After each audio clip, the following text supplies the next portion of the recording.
Alright, today I had someone near and dear to my heart ask me, he says, look dude, he goes, I've been doing everything you told me to do, I've been trying to get my protein in, I've been getting my rest in, I've been hitting my workouts, I've been training, but for some reason I can't put on any mass, I can't put on any size, gain any weight.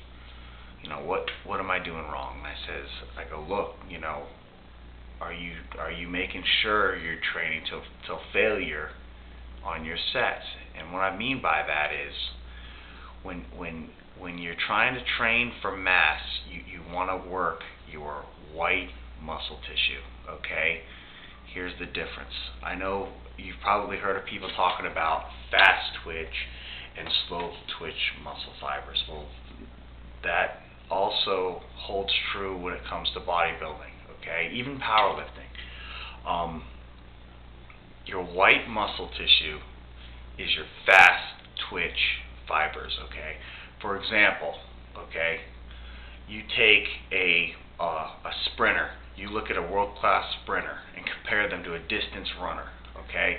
What does a sprinter's legs look like versus a distance runner's legs, okay? A sprinter's legs are going to be bigger, they're going to be defined, okay? But the distance runner is going to have nothing but definition, and his legs are going to be relatively skinny, okay? Here's the reason for that, okay? When you train your white muscle tissue, you are also training your red muscle tissue. That's why when you see an Olympic sprinter's legs, they're big and they're also defined. When you look at a distance runner's legs, they're pretty small, defined. That's because when you isolate your red muscle tissue only, you are not working your white muscle tissue. So things as far as high rep schemes and things to get toned, those things are great for cutting down and trying to shape a muscle, but they're not going to give you the size and the weight that you want if you're trying to gain weight, okay? What you want to do is, for example, when you're squatting, any kind of compound movement, you have to make sure you're accelerating while you're doing the lift. What I mean by that is, let's just say you're squatting, for instance, after you come down, you should explode back up. You should be accelerating the whole time you're coming up till you're finished with that one rep, okay? And then you come back down again, and then you do it again.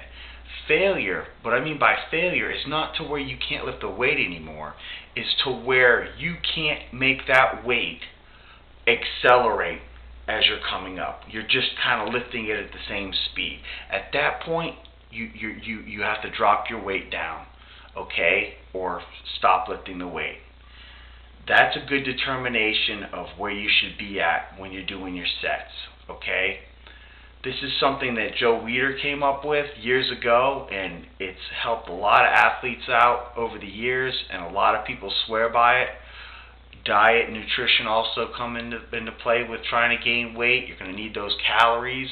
You're going to need a lot of protein, and you are going to, if you're trying to gain weight for a show, unavoidably you're going to gain a little bit of body fat, okay, that you'll cut down as you get closer to your show. But if you're just trying to gain about 10, 15 pounds, if you're really just targeting just to gain a little bit of weight, try working your white muscle tissue, okay, your fast twitch fibers, because that is what's going to stimulate your muscles to grow. So it's not really what you're doing, it's kind of how you were training. In regards to the answer to my buddy that asked me that question, and I explained that to him. You've got to train your white muscle tissue, okay, because you'll be hitting two birds with one stone when you do that, okay.